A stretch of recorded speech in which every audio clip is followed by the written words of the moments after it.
Hello guys, good morning. Welcome on my channel catch life with Neha.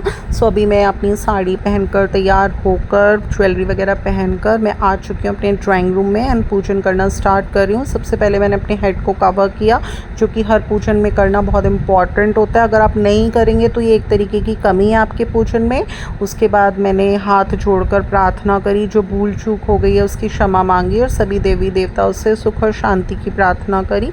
पहला step लिया पूजन का, जैसे कि जल से शुद्धि करी, जैसे कि हम विग्रहों को स्नान कराते हैं सबसे पहले, उस तरह से मैंने पूरे पूजन में सबसे पहले थोड़ा सा गंगा जल से शुद्धि करी है। और दूसरा स्टेप होता है हमारा, स्नान कराने के बाद हमें टीका कराना होता है। तो हम रोली से कलश में जो हमने पंच पल्लव यानी 5 पत्ते लगाए हैं उनका टीका करेंगे, वट वृक्ष का टीका करेंगे और सभी देवी देवता जो हमने विराजमान कराए हैं तांबुल पर यानी पान के पत्ते पर, उन्हें रोली अर्पण करेंगे हम। तो स्नान के बाद हमने टीका कराया और उसके बाद हम वस्त्र रूपी कलावा समर्पित करेंगे सभी देवी देवताओं को। और अभी मैं बना रही हूँ देसी घी का दीपक, एक बाती लगाकर। आप चाहें तो मौली की बाती भी बना सकते हैं, वो ज़्यादा शुभ होती है, उससे माँ लक्ष्मी आकर्षित होती हैं। बट थोड़ा सा मुझसे भूल चूक हुई, मैं बनाना भूल गई।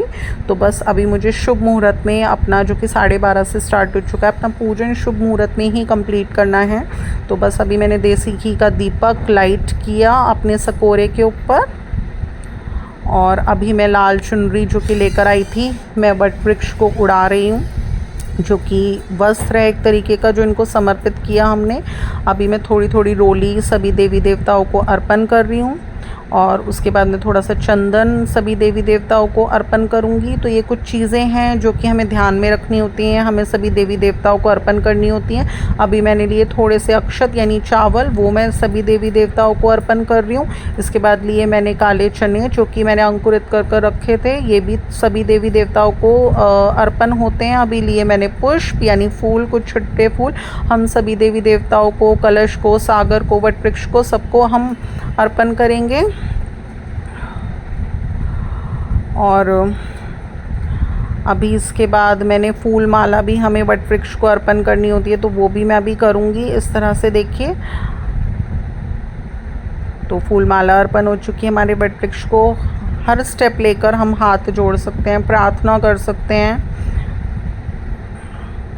अभी मैं लूँगी बिंदी का पत्ता, जो कि बहुत शुभ होता है, और हमें एक बिंदी लगानी होती है वट वृक्ष की पत्ती पर और फिर इसे रख लेते हैं हम माँ गौरा और सावित्री जी से टच कराकर।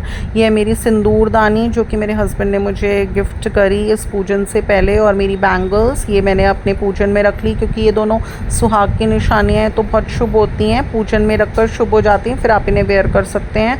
ये है मेरे बड़े लीफ के ज्वेल्स, जो कि मैंने आपको बताया था, बड़ के पत्तों में मैंने काले चने टाई करे मौली से और उनसे ज्वेल बनाई। ये मैं अभी पूजन के दौरान ही पहनूंगी, ये बहुत शुभ होता है, स्पेशली जूड़े में लगाना बहुत शुभ होता है, इसीलिए मैं आज के दिन जूड़ा बनाती हूँ। ये है मेरी 12 धागा की 2 मालाएँ, छोटी बनाई थी मैंने वट वृक्ष को समर्पित कर दी, और जो बड़ी बनाई है वो मैं सभी देवी देवताओं से टच करवा कर रख लूँगी। और ये पहनाएंगे मुझे पूजन के बाद, कहते हैं ये एक ब्लेसिंग होती है, आशीर्वाद होता है, पति की तरफ से नौला का हार होता है।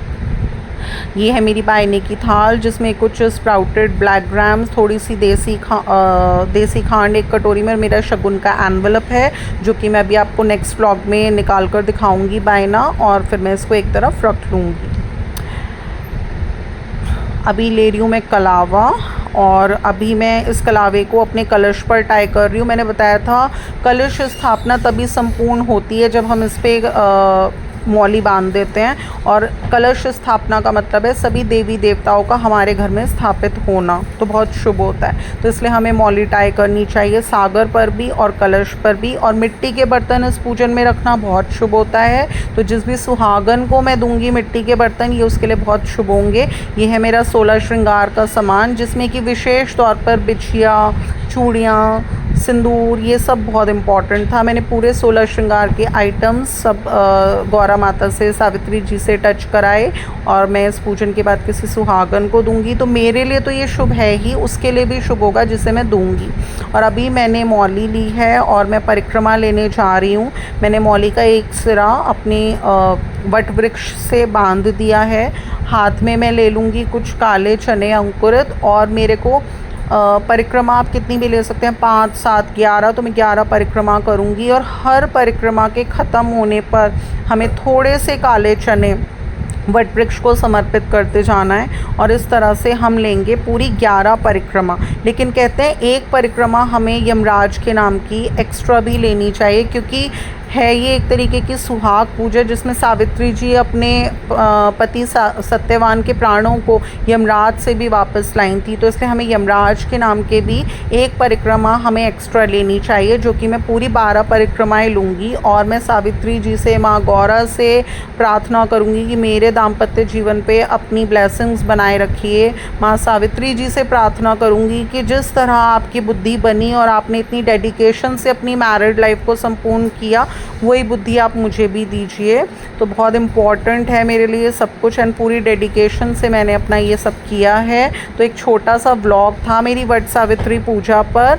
तो आप लोगों को कैसा लगा गाइस, इसे बताइएगा। अगर अच्छा लगा तो इसे लाइक शेयर, एंड अगर आप मेरे चैनल पर नहीं हो तो इसे सब्सक्राइब करना बिल्कुल भी ना भूलिएगा। फिर मिलूंगी नेक्स्ट व्लॉग के साथ। Till then love you, bye bye.